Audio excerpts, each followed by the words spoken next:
Hey everyone, Connie here, and welcome to my blind reaction to Aggretsuko Season 2, Episode 5. So yeah, last time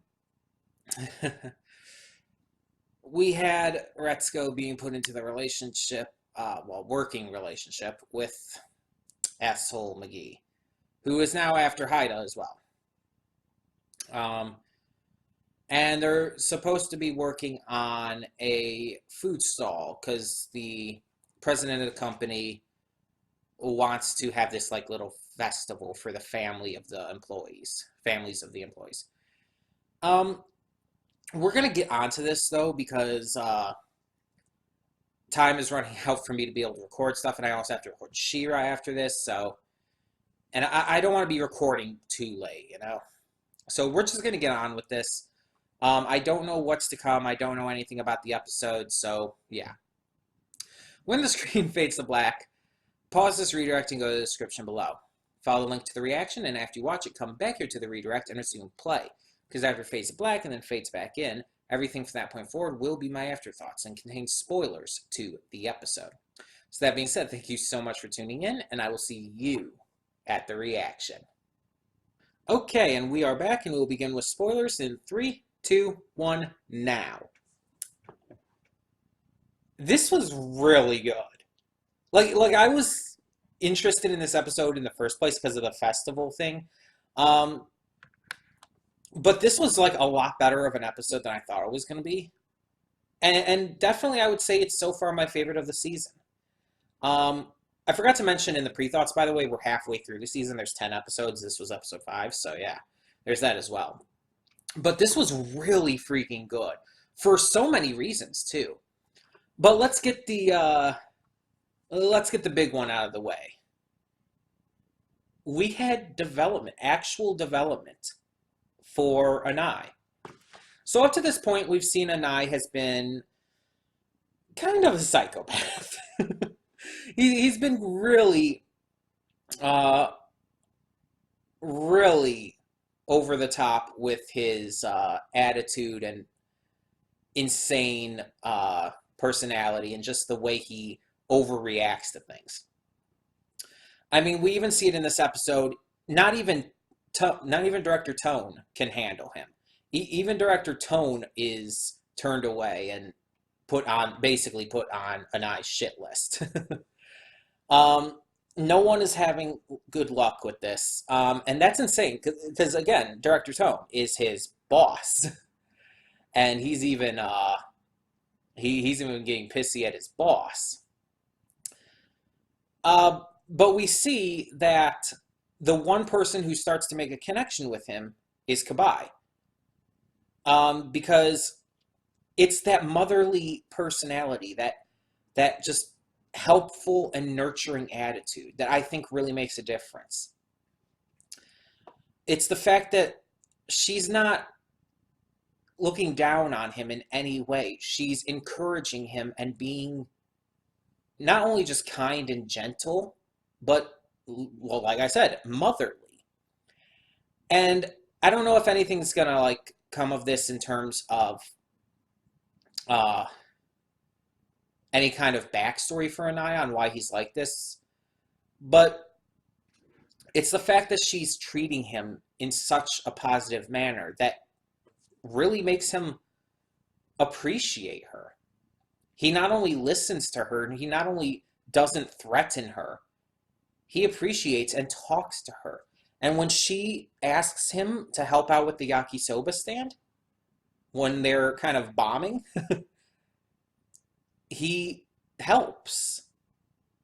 I mean, granted, he blatantly insults Retsuko's excuse for cooking while singing about it. I really didn't expect that, but that was freaking amazing. But he actually helps. And when Retsuko afterwards asks him politely if he could just continue to help out, he does. And when she thanks him in the end, he is flattered. And I think the reason is because she's being more genuine about it.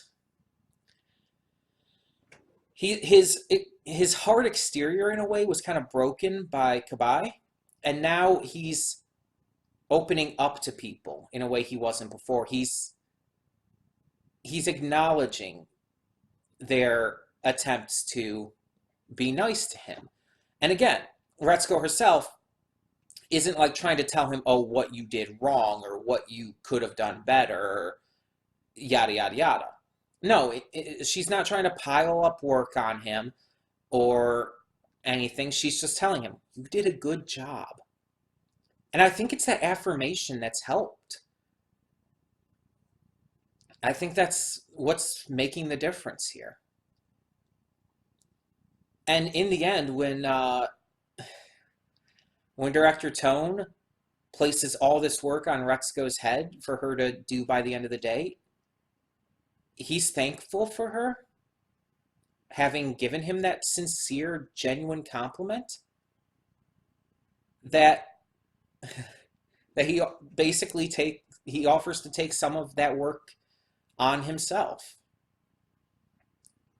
And it's actually really sweet. It's a really good note to end on.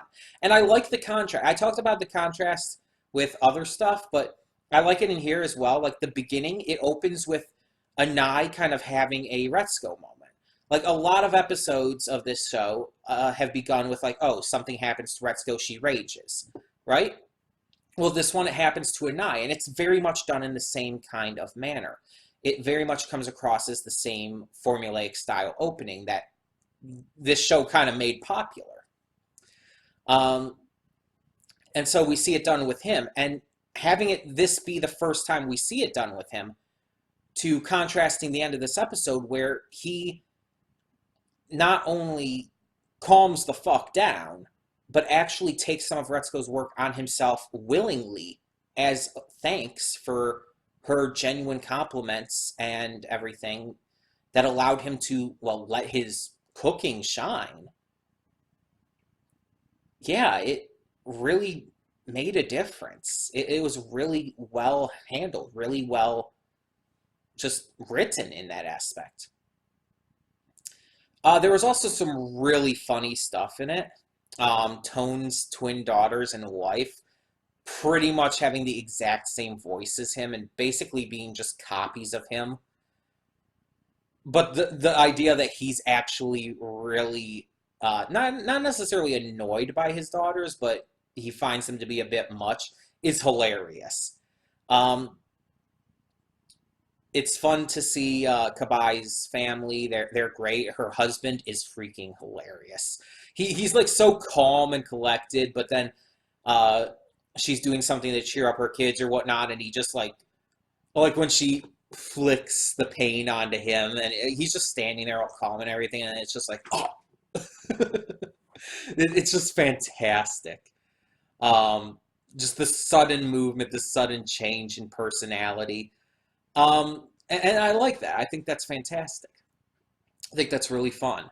Retsuko's mom appearing in this episode made a lot of sense. Like, I'm glad that she didn't have too much of a role to where they kept pushing the overbearing parent again in this one.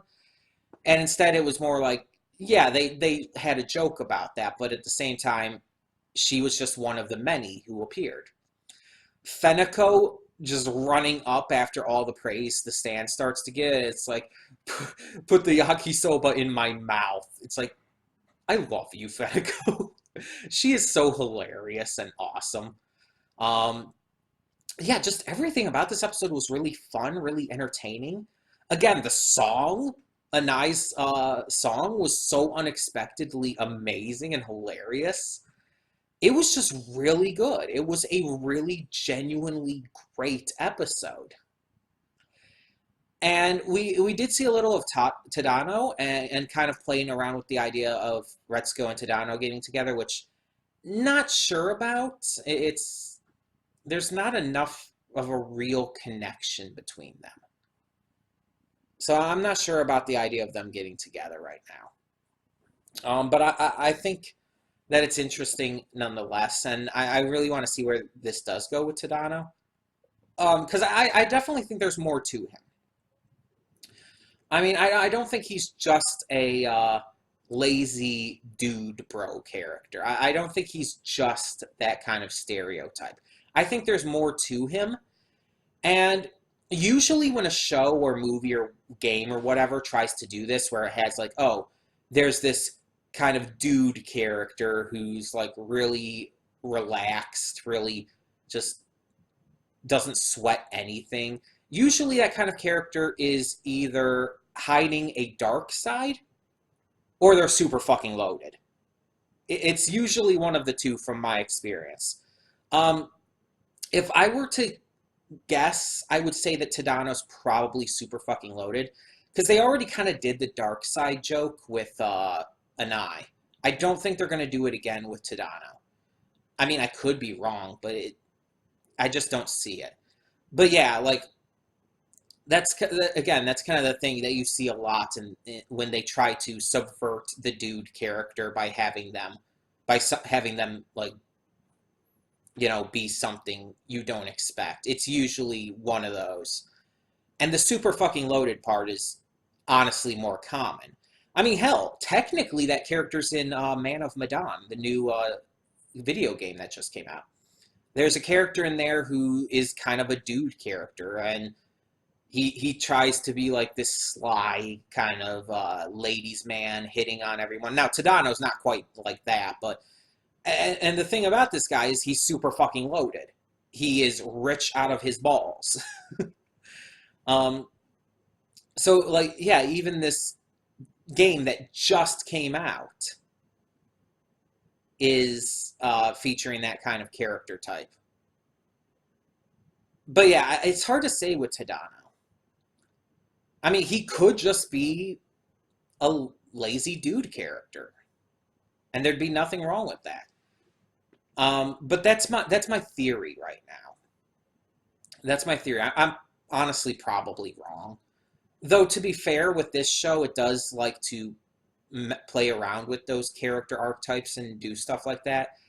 It's just hard to say. I hope we get more Kabai, though. Like, she was the star of this episode. Kabai was the star. I mean, yes, Anai had a great moment, and there was great development for him. There was great comedy with a lot of the characters, but Kabai was the star. She was just amazing. She was just so beautifully patient with him. Just so adorable and just so nice and helpful. And she wasn't even like trying to help out Retsuko necessarily. When she went up to him and talked to him and everything, she just wanted to say hi and maybe help. She wasn't trying to actually do anything like to help Retsuko. She didn't. I don't even think she knew Retsuko was doing this, was trying to get him to crack or anything. I think she was just being herself.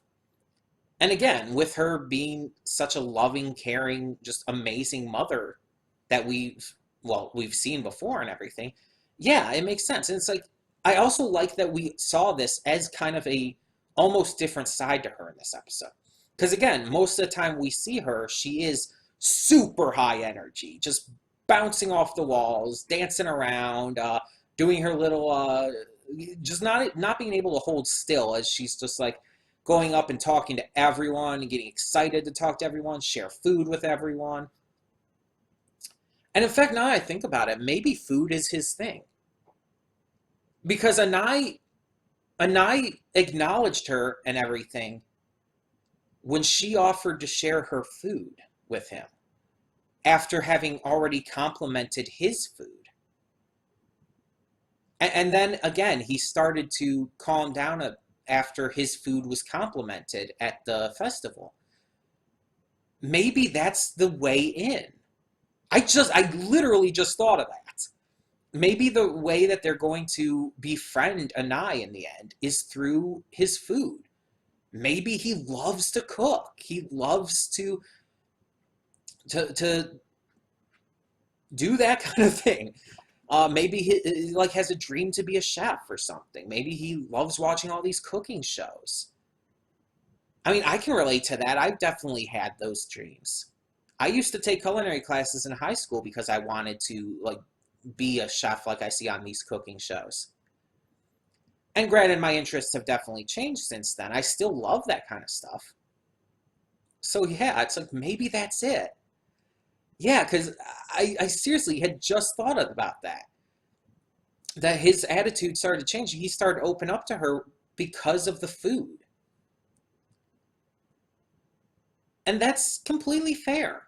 Everybody has that like one thing that they're just so into that even the hardest of people will open up through shared interests about that. And in some cases, compliments about it or yada yada. Like for me, it would definitely be animation, cartoons, anime, all that kind of stuff. Like that's the kind of stuff I can open up about and just really talk to people about. But like people talking about stuff like politics or their life or things that they heard about in the news or on TV or just other stuff like that. Like that's not going to at all get me to open up to people. In fact, I actively avoid talking about stuff like that with people. And I actively avoid conversations already going on with like about that kind of stuff because it bores the shit out of me. Which is why, even though I'm very extroverted, I like to be around people. I like to go to social events. I'm not a very social person. I don't have an easy time talking to people and starting conversation, holding conversation, especially when it's not about things that I'm into, if I'm being honest. But yeah, that's fascinating. And if that's the case, I really want to see more come of this. Maybe Retsuko could take some cooking lessons from Anai. That would be cool. Yeah, I'm really into this now. And again, because I do kind of connect to it, that I do love food and all of that too. And I do love just that kind of thing. So yeah, I want to see more of that. That'd be cool. Either way, tell me in the comments below what you thought of this episode of Aggretsuko Season 2, and thank you so much for tuning in. For now, I'm Connie, and I'm signing off. See y'all next time. Hey everyone, Connie here, and thank you so much for tuning in to today's video. If you want to check out any of my social media links and more, please check them out over to the side. And if you have any comments, questions, concerns, please leave those down below. In the meantime, though, thank you so much once again for tuning in. For now, I'm Connie, and I'm signing off. See y'all next time.